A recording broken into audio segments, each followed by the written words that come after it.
Hello, dear students. Today we are doing question 1.3 of the IE Erodo, and questions tell us that a car starts moving rectilinearly fast with an acceleration w equal to 5 meter per second square. The initial velocity is equal to 0. Then uniformly and finally decelerating at the same rate w comes to a stop. The total time of motion equal to 25 seconds. The average velocity during that time is equal to 72 km per hour. How long does the car move uniformly? Okay, तो इसका solution right करते हैं। तो देखिए इसको अपन graphical method से करेंगे क्योंकि यहाँ पर देखो वेलोसिटी है। एक बार पहले पीरियड के अंदर ये एक्सेलरेट हो रहा है, फिर यूनिफॉर्मली हो रहा है और उसके बाद में डिसलरेट हो रहा है। यानी जो पहला जो रीजन है वो एक्सेलरेटिंग है, जो रीजन फर्स्ट है वो एक्सेलरेटिंग है, उसके बाद में यूनिफॉर्म मोशन होगी और उसके बाद में फाइनली डिसलरेटिंग होगी, डिसलरेटिंग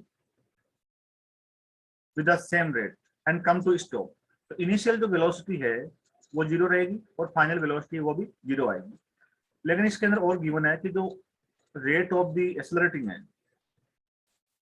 एंड डिसलरेटिंग है वो कितना है, वो 5 मीटर पर सेकंड स्क्वायर है। इसको मैं मैग्नीट्यूड फॉर्म में लिख सकता हूँ क्योंकि यहाँ पर जब एक्सेलरेटिंग हो रहा है तो पॉजिटिव आएगा और डिसलरेटिंग के केस के अंदर ये नेगेटिव आ जाएगा। और जो टो है टोटल टाइम कितना लेगा इस ड्यूरेशन के अंदर, वो 25 सेकंड है। और जो वेलोसिटी एवरेज वेलोसिटी है वो है 72 किलोमीटर पर हावर है। तो यहाँ से 72 को मैं मल्टीप्लाई कर देता हूँ 5/18 से, तो ये मीटर पर सेकंड में आ जाएगा और ये आंसर आएगा 20 मीटर पर सेकंड आएगा इसका। ठीक है, तो अब अपन जानते हैं कि वी एवरेज कितना होता है। वी एवरेज होता है total displacement upon the total time. Total displacement not distance, क्योंकि यहाँ पर वेलोसिटी की बात हो रही है तो यहाँ पर अपन लेंगे total displacement. Total displacement upon the total time. Okay, तो अब यहाँ पर जो पहला जो रीजन है अपने पास के अंदर एक्सेलरेटिंग का है, एक्सेलरेटिंग रीजन है अपने पास में, एक्सेलरेटिंग रीजन है और इनिशियल स्पीड से स्टार्ट होता है। तो सपोज इस ड्यूरेशन में डिस्टेंस ट्रेवल होता है x1, तो x1 इक्वल टू क्या होगा, initial velocity t plus 1/2 w t²। लेकिन जो ये जो टर्म है ये जीरो बन जाएगा, तो x1 इक्वल टू क्या आएगा 1/2 w t1 क्योंकि इसमें सपोज ये t1 टाइम लेता है। सेकंड है जो है यूनिफॉर्म मोशन का है, तो यूनिफॉर्म मोशन के अंदर ये डिस्टेंस ट्रेवल करता है x2। ओके, तो देखो यूनिफॉर्म मोशन कब होती है, जब पहले इसके लिए क्या हो जाती है, जब ये टी डिस्टेंस तक ट्रेवल करता है उसके बाद में यूनिफॉर्म मोशन स्टार्ट होती है। तो इसका मैं एक बार प्लॉट आपको समझा देता हूँ। देखिए कुछ इस तरह से आएगा ये प्लॉटिंग, तो यानी यहाँ पर ये पहले इस तरह से एक्सेलरेट होता है और उसके बाद के अंदर यूनिफॉर्म मोशन और उसके बाद में ये होता है डिसलरेट होता है इस तरह से। ठीक है, अब जो यहाँ पर अपन देख रहे हैं कि जो एक्सेलरेटिंग रेट और डिसलरेटिंग रेट है वो सेम होती है। तो यानी कि जो यहाँ पर जो ग्रेडियंट है ये वाली 0 to ये पॉइंट मान लो कि ए पॉइंट है, ए टू बी और बी टू सी, तो ये सभी सेम होगी। मतलब ए ओ टू ए जो ग्रेडियंट है वो बी टू सी होगी। चलो ग्रेडियंट मीन्स ये प्लॉट है वी और टी के बिटवीन। ये प्लॉट किसके बिटवीन है, ये वी और टी के बिटवीन है। ओके, तो अब यहाँ पर यदि मैं यहाँ से परपेंडिकुलर ड्रॉ करता हूँ इस पॉइंट ए से इस लाइन में टी वाली लाइन के ऊपर, और यहाँ बी से मैं करता हूँ परपेंडिकुलर टी वाली लाइन के ऊपर। ओके, तो ये जो ड्यूरेशन ऑफ टाइम है ये duration of time t1 time है और इस ड्यूरेशन के अंदर डिस्टेंस ट्रेवल कर ली इसने x1, और ये जो ड्यूरेशन टाइम है ये t2 टाइम है और यही हमें फाइंड करना है। और जो ये जो ड्यूरेशन ऑफ टाइम है वो कितना टाइम है, वो है t3 टाइम है। और इस ड्यूरेशन के अंदर आप जो डिस्टेंस ट्रेवल करता है वो है x3 डिस्टेंस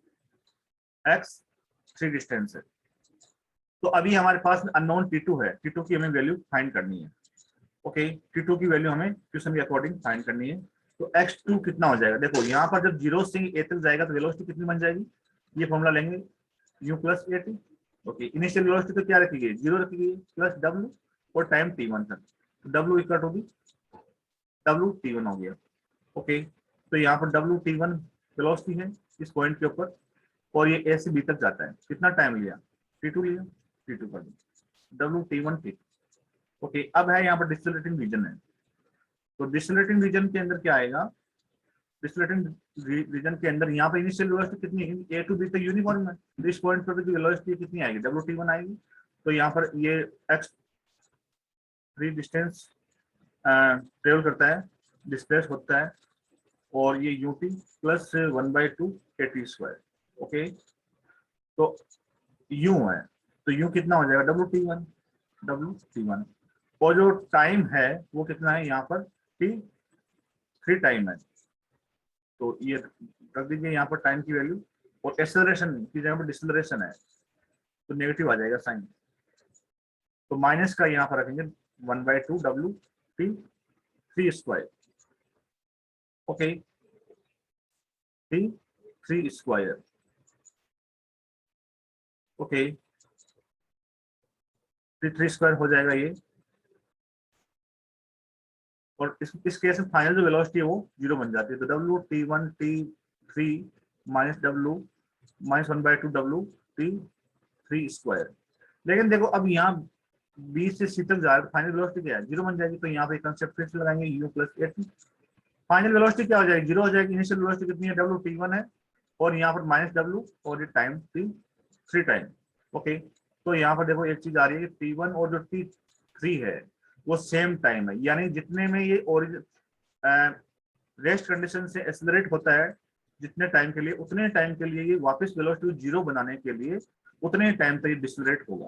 तो T1 और T3 जो टाइम है वो दोनों टाइम सेम होंगे। तो T3 की जगह पर T1 पुट कर दो आप, T3 की जगह पर T1 पुट करेंगे तो ये आ जाएगा यहाँ पर WT1² minus W 1/2 WT1², WT1² minus 1/2 WT1²। तो यहाँ पर जो वैल्यू आएगी वो आएगी 1/2 WT1² आ जाएगी।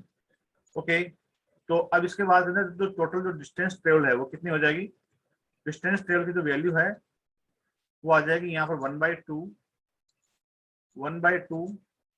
WT1² plus WT1 plus 1/2 WT1² हो जाएगी। ओके, फर्दर इसको सोल्व करेंगे तो WT1² प्लस WT1 तो ये टोटल डिस्टेंस ट्रेवल यानी डिस्प्लेसमेंट हो जाएगा ये, क्योंकि ये सभी जो वैल्यूज है ये मैंने सब्स्टिट्यूट कर दी है। टोटल डिस्प्लेसमेंट की वैल्यू हमें ये मिल जाएगी। ओके, टोटल डिस्प्लेसमेंट आ गया।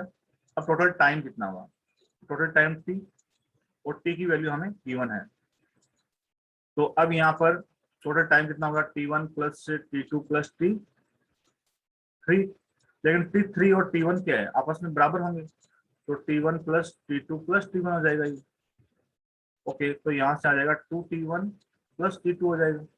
अब जो टोटल टाइम है ये 25 सेकंड का हमें 25 सेकंड गिवन है, तो 2T1 minus sorry plus T2 हो जाएगा, ये प्लस T2 हो जाएगा। ओके, तो यहाँ पर हमें T1 T2 को एक बार एलिमिनेट कर देते हैं, तो यहाँ से आएगा हमारे पास के अंदर ये 225 माइनस 2T1 आ जाएगा। ठीक है, अब यहाँ पर वेलोसिटी का फॉर्मूला यूज कर लेते हैं, total displacement WT1² plus WT1 upon the 25 minus 2, यहाँ पर टोटल टाइम आएगा, यहाँ पर टोटल टाइम आएगा, टोटल टाइम है इसका 25। ओके, ओनली जो चेंजेज है कि T1 को क्या करना है, एलिमिनेट करना है, T1 को एलिमिनेट करना है। ओके, T1 को एलिमिनेट करेंगे यहाँ से,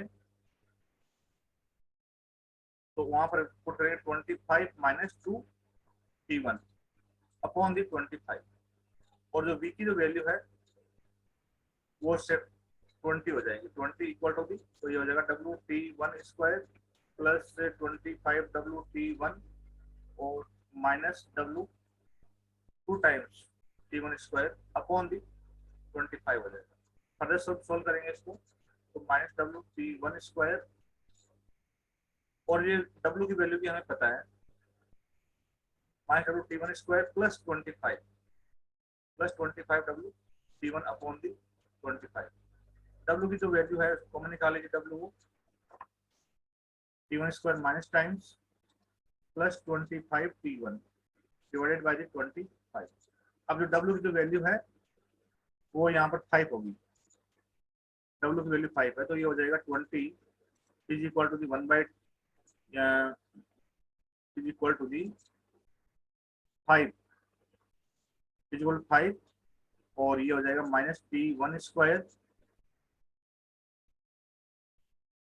प्लस 25 T1 अपॉन दी 25। तो यहाँ से इसको अपन 4 टाइम कैंसिल कर सकते हैं, 5 टाइम कैंसिल कर सकते हैं, ये चल जाएगा तो 100 बन जाएगा। 100 equal to the minus T1 square plus 25 T1। तो T1 स्क्वायर इसको लेफ्ट साइड में लेके जाएंगे, minus 25 T1 minus 25 T1 25 T1 और ये प्लस 100 इक्वल टू दी 0 हो जाएगा। अब इसके फैक्टर करते हैं, तो देखो T1 का टाइम, T1 की वैल्यू कितनी आएगी अपने पास में, तो 100 है, तो 20 और 5 के फॉर्म में कर सकते हैं, तो माइनस 20 T1 माइनस 5, तो यहाँ से फिर से 100 हो जाएगा, प्लस 100 इक्वल टू दी 0। तो T1 कॉमन लीजिए, तो T1 माइनस 20 माइनस 5, तो T1 माइनस 20 इक्वल टू दी 0। तो देखो यहाँ से T1 की वैल्यू क्या आ जाएगी, इसको इस तरह से बनाएंगे फैक्टर के अंदर फुल 0। तो जब T1 की वैल्यू एक तो आएगी 5 और एक आएगी T1 की वैल्यू 20, तो अलग अलग 0 के इक्वल पुट करेंगे तो हमें ये वैल्यूज मिलेगी, 5 सेकेंड और 20 सेकेंड, 5 सेकेंड और 20 सेकेंड मिलेगी। अब यहाँ पर जो टोटल टाइम अपने पास के अंदर वो 25 सेकेंड था, और ये किसके इक्वल है, ये 2T1 और T2 के इक्वल है, ठीक है। तो यहाँ पर है 2T1 प्लस T2। तो जब यहाँ पर 25, जब यहाँ पर वैल्यू पुट करता हूँ मैं 20 पुट करूंगा, तो देखो टोटल टाइम ऑफ ट्रेवल उससे ज्यादा आ जाएगा अपने पास में, तो ये आएगा 20 और 2 मतलब 20 और T2 की जो वैल्यू है यहाँ पर वो नेगेटिव आएगी, क्योंकि ये 40 बन जाएगा, माइनस 15 आएगा, टाइम की वैल्यू कभी नेगेटिव नहीं हो सकती। तो T1 की जो वैल्यू है वो इस क्वेश्चन के लिए सही नहीं है, क्योंकि 20 वो एक्सिट टाइम है, ये जितना ये डिस्ट्रीब्यूट करके जीरो वेलोसिटी बनती है उसके बाद का टाइम है, ओके। तो ये टाइम तो वैलिड नहीं है, और ये जो टाइम है T1 इक्वल 5 सेकेंड, तो इसको पुट करते हैं तो 25 इसमें पुट करते हैं तो 2 और ये 5 प्लस T2, तो 25 इक्वल टू 10 प्लस T2। तो जो T2 की जो वैल्यू आएगी वो आएगी 25 माइनस 10, T2 की वैल्यू आ जाएगी 15 सेकेंड, 15 सेकेंड, 15 सेकेंड आ जाएगी। तो जो पार्टिकल है अपने पास के अंदर, जो कार है वो यहाँ पर, जो कार है अपने पास में वो यूनिफॉर्मली 25 सॉरी 15 सेकंड के लिए चलती है, 15 सेकंड के लिए चलती है। अब देखो इसी क्वेश्चन को आप ये एरिया फाइंड करके भी कर सकते हो, ये एरिया और सिमेट्रिसिटी से आप बोल सकते हो कि जो T3 जो मतलब कि टाइम है वो T1 के इक्वल होगा, यानी x1 और x3 जो डिस्टेंस है वो दोनों डिस्टेंस इक्वल होगी, x1 इक्वल होगी x3 डिस्टेंस इक्वल होगी। तो यहाँ से आप डायरेक्टली जो आपने फाइनली जो यहाँ पर ये फाइंड किया है जो टोटल डिस्प्लेसमेंट, वो आप एरिया कैलकुलेट करके भी कर सकते हो। Hope this answered your question, thank you.